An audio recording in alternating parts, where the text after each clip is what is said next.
Александар, како што кажа, владата која на 2 дена пред оставката, влада во оставка, која како што најави токму од оваа конференција премиерот Димитар Ковачевски дека во четврток во 10 наутро целата влада ќе биде во оставка, денеска ги презентира и втече вториот панел за тоа што е сработено, што е постигнато, но и што треба и како треба понатаму да се одвива.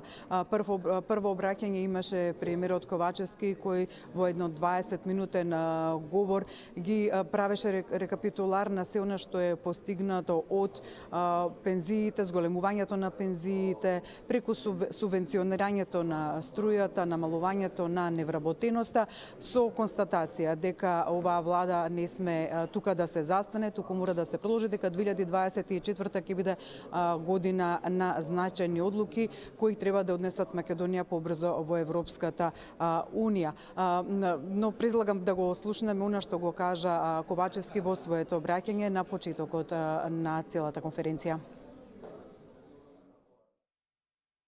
Токму оваа 2024 година е клучна година за забрзување на реформите и за брзана интеграција на заедничкиот европски пазар пред целосното членство во Европската Унија.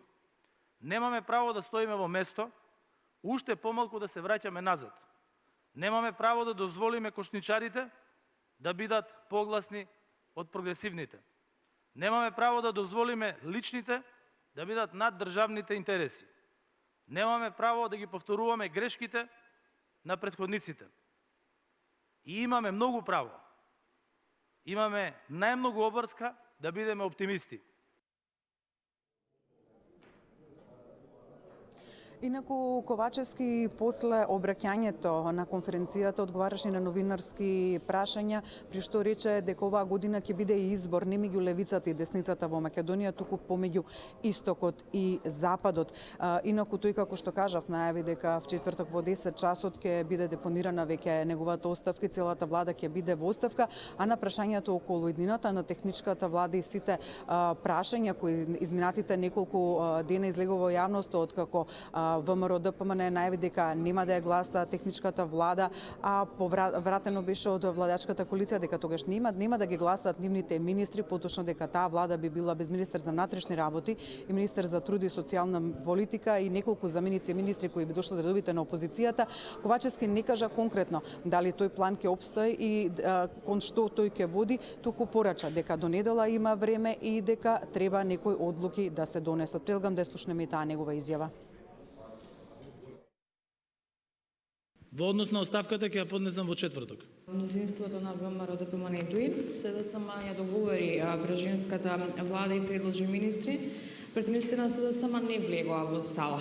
Зошто тогаш беше возможно мнозинство да гласа техничка влада со опозицијски министри, а сега не? Ова ќе биде првото прашање, следното подат. Тогаш беа други услови. Не може некој да се однесува како 13 годишно дете. Јас ќе предложам и нема да гласам. Нема да гласам ова, нема да гласам она, значи секој мора да биде сериозен. Никаде во свет нема да предлагате министри, а друг да ви ги гласа. Еве, најдите ми еден пример кај што некој предложил министри и барал да му ги гласа некој друг.